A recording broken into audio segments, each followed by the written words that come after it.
Hey guys, so I found a lot of good used parts deals on Facebook Marketplace yesterday. Actually, a lot of them were from one seller. There's another PC maker in the area that was just looking to get out of the business, I think. But this first one here, it was a used PC, obviously, as you can see from the dirt and everything on there. Uh, I wish you guys could smell it, but it's got the smell of a smoker, and possibly cat hair or something like that, so it's pretty disgusting. But I cleaned it pretty well, dusted it off in the driveway with my electric blower, and yeah, I got this for $180.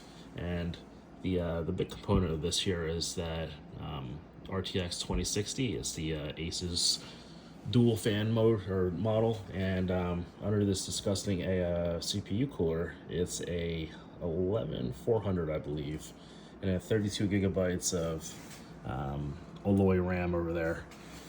So not too bad. This case, it was missing the tempered glass, but it did have the back panel. So my plan is to actually just take these parts and transplant it into another build, or another case, I should say. And then I don't know why, but I don't know why people put stickers on their PCs, but that's another reason why I'm chucking this case. So yeah, this was a pretty good one, albeit a little bit dirty, but at $180, it's hard to turn down. No, it's got a 650 watt gold power supply from Deepcool, so it's not a ticking time bomb or anything like that. But the next guy I bought from, the guy I was talking about that was selling all his PC parts. So the first thing I got here was this case, and it is a brand new Focus G Mini from Fractal. So it's pretty nice. It's an MATX case, not tempered glass, unfortunately. It's got an acrylic side panel, but it's looking pretty good, and I got that for 20 bucks. And the other things I got from him was this unfinished build right here. It is in a 4000D Corsair, and it's got an MSI B450A Pro Max, along with 32 gigabytes of DDR4 ballistics, and can't see here, but there is a 750 watt Corsair power supply in there. So I got this for $100. So $100 plus $20 from the same guy. And the last thing I got here was this Thermaltake, I think it's the Core P3 model, but it has a Z790C ASRock motherboard on here. And the pins are good. I tested it out with one of my spare 12th gen CPUs, and it's looking pretty good. So this one I got for 60. So 60 for that, 100 for this, and then $20 for that MATX case. So another $180 there. So yeah, pretty good. So this is I guess the spine, so to speak, for a few more builds here. So yeah, that was all good. So I'm gonna transplant this into this, and throw some more builds up for sale. So some of the other things I'm doing here, I am working on my first water cool build. I know I showed this, I think maybe a week ago. I just haven't had the time to with Christmas and work and everything like that.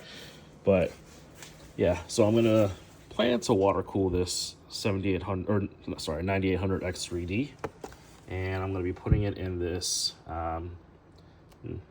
maybe overpriced motherboard, but an X870E ROG Crosshair Hero motherboard. And I went with an all Corsair build. I know Corsair is a little bit on the more expensive side, but I like the ecosystem, how it's all easy to configure and everything. Got this pump over here. As you can see, I'm gonna have a lot of digital displays here for information and whatnot. And I showed this a few days ago as well, the 1600 watt titanium Asus power supply. So, with the 4090, or I guess 5090 pretty soon, and the ecosystem here for the Link, they require a few more PCIe cables, and I'm pretty sure this one also requires another PCIe cable. So I actually have a need for all these, surprisingly. And I'm going to be powering this, or cooling this, with two 360 millimeter radiators here, so that should be sufficient, I think. And for this, it's just my first time into cooling and whatnot. So I'm just gonna be doing the CPU, and if I like it, maybe I'll alter the loop and water cool the 5090 later on. And I got this XL8 Hydro X series coolant there. So man, I didn't think it would be this expensive, but a lot of the cost was actually these fittings. Like almost $30 for each one of these little boxes. So hopefully I have enough, but Amazon's very friendly with their return policy. So if I got too many, I can just return them. So yeah, I think I'm gonna use that and start that as one of my series here, my first water cool build. So yeah, we'll see how that pans out. So I got my work cut out for me here. Hopefully I can get some time to do it, but yeah, I'm gonna break this one down and put that into that case. All right, guys, later.